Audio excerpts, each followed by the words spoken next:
Welcome to Dobby's Repairs. I'm Dobby the Fixing Elf. In this video I'll show you how to replace the front brakes in this 2007 Ford C-Max. This is quite a vital job to help you stop safely. I'll show you a few tips and tricks to make it go as smooth as possible and give you the best possible results. So grab your tools and let's get fixing. So the first step is to get the car up in the air and get the wheel off. That I've already done. I've also removed the brake reservoir cap. And I'm just going to turn the steering wheel to give me more access to the brakes. As you can see, I'm just turning the steering wheel around now. I'm going to give it much more access to the caliper bolts and the caliper holder bolts as well. So the first step after that is to get the slide pin covers off. So these are two little black covers that just pop in here. Some cars don't have them. They tend to get lost over time, but this one's still got both of them, so that's pretty good. And you just pop them off, like so, with a screwdriver. Now we're going to remove the anti-rattle clip. So just pop your screwdriver under there again and just pry it off. It just pops off nice and easily. And just pull it off like that. As you can see, it comes off nice and simply. Sometimes it can be a bit stubborn. Now I'm going to use my ratchet. You can use an ordinary ratchet. I'm using an electric ratchet here. Make sure I get my 7mm hex in the right place, so that I don't strip it out. We are prone to stripping these hex ones, just be careful, make sure you get it not properly seated. And you're going to break it loose. As you can see here, you can't really see very much. Let me move the camera slightly. There we are. There we are. And once you get it loose, you can run it out fairly simply. But first you want to remove the top one as well. Now it's moving. You want to make sure you get the top one before you completely remove the bottom one. Otherwise it just makes your life more difficult. And there we go. That's now broken loose. I want to run it out. You run it out as far as you can. You don't want to get stuck. Sometimes you need to push the caliper slide pin back from the other side. This one wasn't too bad. I'll just keep the bottom one now as well. Again, just run them out. Obviously you need an ordinary ratchet for this. I'm just using an electric one for speed and time. Incidentally, if you want to see a video on this ratchet, there is one out. I'm going to use my screwdriver quickly just to pry on the brake pads, just to give me a bit more clearance so I can remove this caliper. And the caliper should just slide off nice and easily. There we are. Off nice and simply. I can remove this back brake pad now. It's held in by some little pins on the back. I'll see more than those later. I'm going to remove the other brake pad too. I'm just playing up. Sometimes you get stuck. I'm just going to free my hand up and then I'll make this job a lot more simpler. So now I'm just going to quickly hook my little brake caliper hanger here. Just a little distance hook. You can use cable ties. I highly recommend hanging up your caliper by something. Don't let it hang by the brake line. And yeah, just pop it up there. And just, as you can see, it's nicely secured and hung up. When I get this brake pad off. And once the brake pad's off, we can start by removing the two 15mm caliper holder bolts. And yeah, we'll get these broken loose in just a second. Let me just grab my ratchet. Again, you only want to break these loose by hand if you can, and then run them out. So you can see, I'm going to get my ratchet in now. And we can break it loose. We're not overly tight. And yeah, just break it loose. And run it out when you're ready. Make sure again, with this one, you want to do break both bolts loose first, otherwise it's more difficult when you're trying to remove it. Yeah, just break that one loose. And I'm going to break this one loose too. And they can be a bit stubborn, especially if they've got Loctite on them. You can see this one, bottom one, is being particularly stubborn. So to speed things up, I'll grab my impact and just run it out the rest of the way. I could have just worked out by hand. I just wanted to get this job done quickly, so I just buzz it out with the old windy gun here. Again, there's another video available on this tool. Let the caliper mounting bracket fall off. Luckily, I was the last person in here. I had to replace a wheel bearing not too long ago on this. As you can see, the brake disc comes off easily because I used some copper grease to lube up the mating surfaces.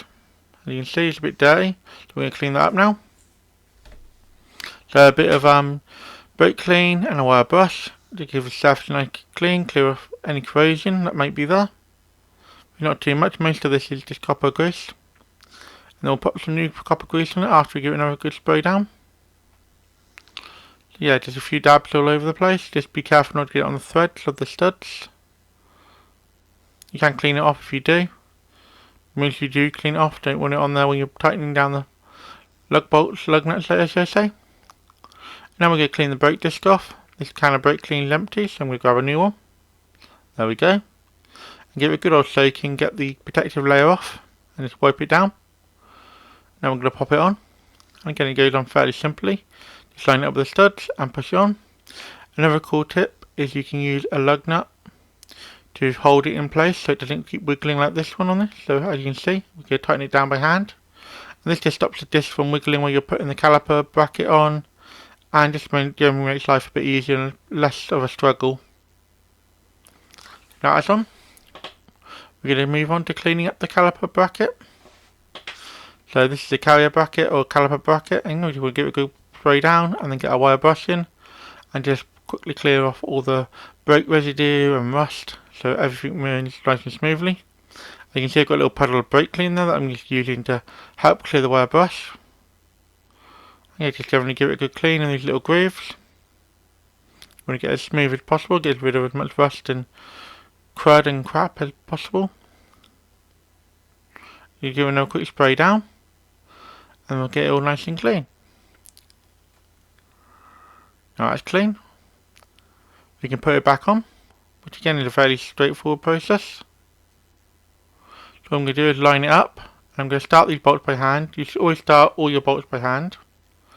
I have stuck a bit of Loctite on there.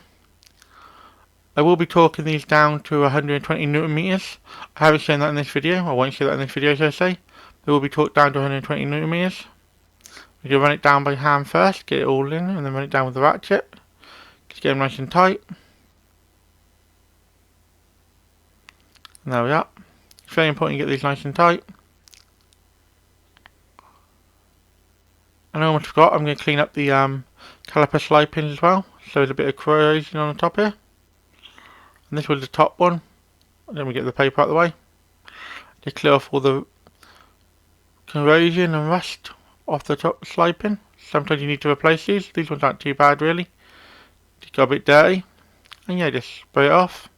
Give it a good wipe down. And then I'm going to apply some red rubber grease to this. As you can see, I'm just putting the red rubber grease on now. I'm going to slide them back into the caliper now. And just make sure everything moves freely and clear easily. So you make sure you lube up the slide pins. You don't need too much. I'm going to do the bottom one now as well. But I'm not going to show you that one. I'm just going to quickly do it off camera. You can see it's quite dirty. And now we're going to put it back in. And get it nice and slide in. Make sure it moves back and forward freely.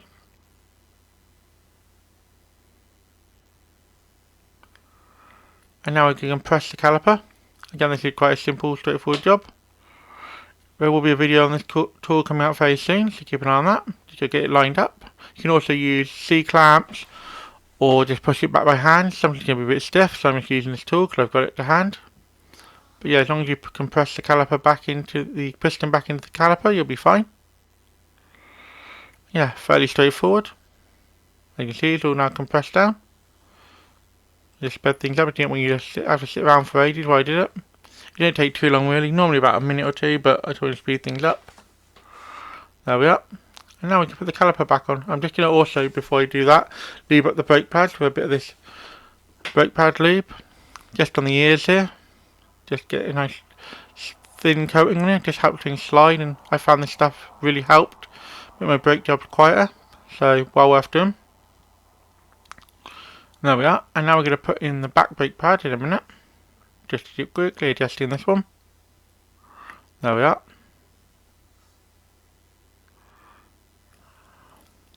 In the right place. Now the back one's got a little metal clip on it, I'm just lubing it up quickly. So just speed things up so you don't have to watch me do it. You can't really see anything, it's slightly off camera, sorry about that. Yeah, now we're going to push it in. As you can see, this is a bit of a struggle, but it's got these little metal clips on the back of it. And you just want to squeeze them in and push them into the caliper piston, which is fairly straightforward. It can be a bit tricky, especially when you're trying to do it on camera, but just squeeze them in, and once you get the one side in, you can just leave the rest in like so, and that's now safely and securely in. And yeah, now I'm going to put the caliper on. So I'm going to put the caliper on here like so. One thing I will say is make sure you push the slide pins back out the way so you can get the caliper on. I didn't do that, as you can see. But yeah, you just want to push the slide pins out and just line it up with the holes. And yeah, this is a fairly straightforward job. If you found this video helpful, don't forget to drop a like and subscribe if you're new. It really helps the channel out. And yeah, now we're going to start the bolt by hand. And I'm not going to show it again in this video, but then I'm going to torque these down to 28 Newton meters. I just thought I'd save you a bit of time. It's a bit boring watching someone torque stuff down. Now I'm going to grab my little electric ratchet and run them down. Again, you can use a normal ratchet for this, make sure you're going the right way obviously. And just run it down. And this one here as well. Just run it down. And once you're happy with it, get your torque wrench out and torque it down to 28 Newton meters. There we go. You'll put the caps back on, don't forget to do that. And there's the other cap. And now the last thing to do is put the anti-rattle clip back on. So we'll do that. There we go. Just pop the bottom bit in and hook it round, and then the same with the top. Also don't forget to give the front of the brake disc a good spray down and good clean. And just give everything good clean before you take it on the road. And obviously don't forget to put your cap back on. But that's how you change the front brakes on a 2007 Ford C-Max. Thanks for watching. If you found this video helpful or entertaining, don't forget to hit that like button. It really helps both the channel and me out. If you're new here, consider subscribing. I post 2 videos a week, so by subscribing, you'll never miss a thing. Got any questions or suggestions? Drop a comment down below, and I'll do my best to reply to everyone. Here at Dobby Repairs, we're all about helping you learn how to work on your vehicle safely and showing you don't need to spend a fortune on tools to get the job done. Want to support the channel further? Become a member, starting at just 99p. Members get perks like early access to videos and more exclusive content. Keep fixing, and I'll see you in the next one.